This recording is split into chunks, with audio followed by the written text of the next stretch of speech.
Thank you very much. I'm Leon Peshkin. Please find me and get in touch. I do not apologize about strong views, which I'll express on the stock. Let's discuss.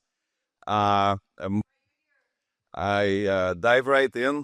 This is my caricature of current state of longevity therapy. I think the emperor is naked. There's only one longevity therapy which is functional as far as I know today. It's being at the Foresight event. Uh, Why? Why is that the case?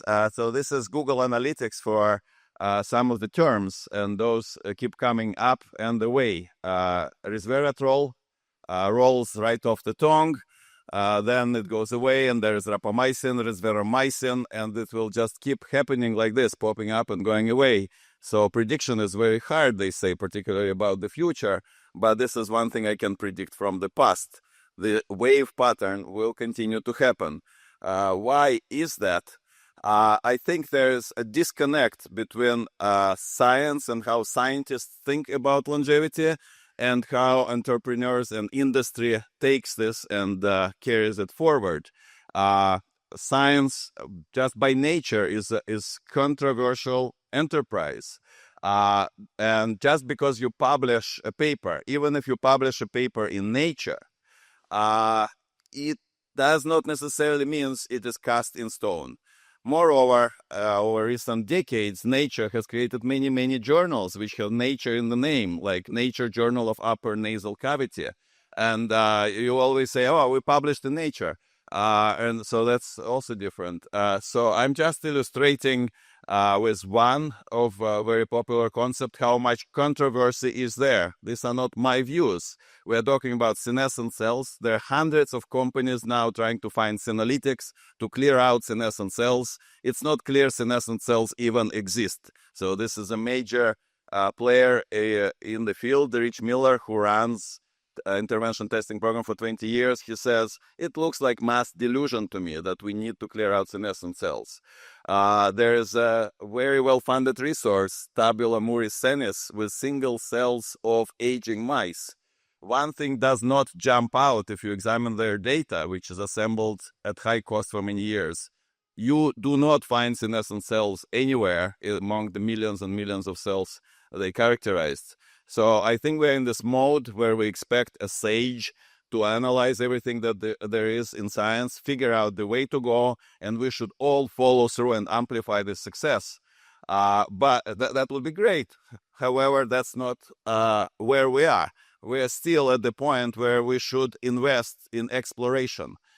We should fund very different, craziest projects possible in order to find something that will actually dramatically change the field. So I'm very grateful to Amaranth Foundation. I have been funded for them for 2 years to pursue one of, I would say, unorthodox directions. Thanks, Yuri, for mentioning it already, the germline reset. I will just tell you a little bit about this. So as Yuri said, the idea is that nature has already figured a secret of immortality, just not to our benefit. The germline is somehow already immortal. So what's very important is that we do it, frogs do it, educated water fleas do it. Any existing organism actually goes through this infinite cycle, and germline is immortal. It means we can go into model organisms in order to figure out how does that happen. And I work specifically in frogs for a very good reason. First of all, cloning has been discovered in frogs. In this very species that I worked with, Xenopus, this is John Gordon who discovered cloning. He pops a nucleus from somatic cell, from differentiated cell, into an oocyte, and then oocyte reprograms the nucleus.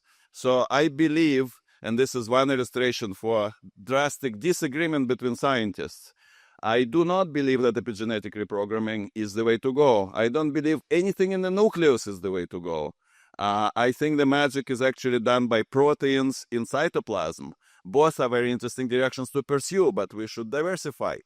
And so I work specifically with proteins. You need a lot of protein to do protein measurements. With transcriptomics, with gene expressions, you can take a signal and amplify it. That's why we're measuring gene expression so easily. There's no reverse translation. You cannot amplify proteins.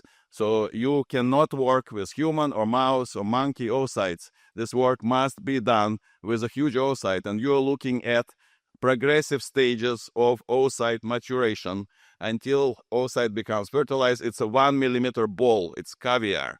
And so my work has, without going into technical details, is about understanding where is this magic, at what point of maturation it actually digests protein aggregates, does other quality control. Um, it's also about this interaction. There's very intriguing work about interaction between stability and health of reproductive organs of the ovary and oocytes and the body. There's clear signaling and trade-offs of how much organism invests into reproduction and how beneficial it is for the host body which we're researching.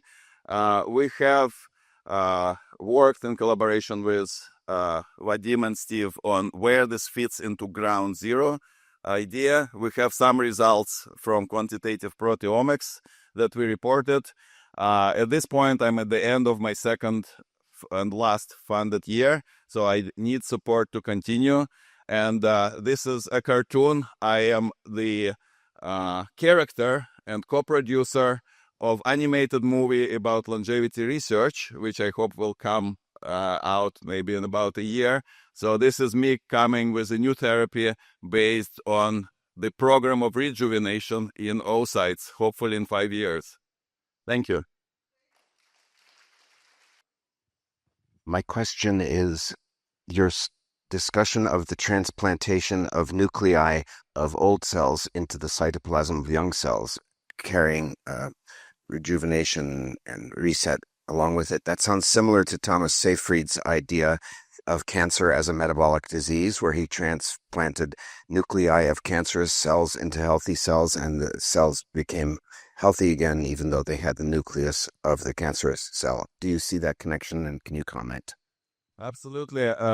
I'm not deeply familiar with the science, but I am familiar with stories where indeed somehow embryo is able to reverse very progressed cancer cells to just be normal differentiated cells and take a role in an embryo. But what can I say? This is very intriguing direction. We poorly understand how it works, and let's pursue this. Thank you, Leon. Awesome.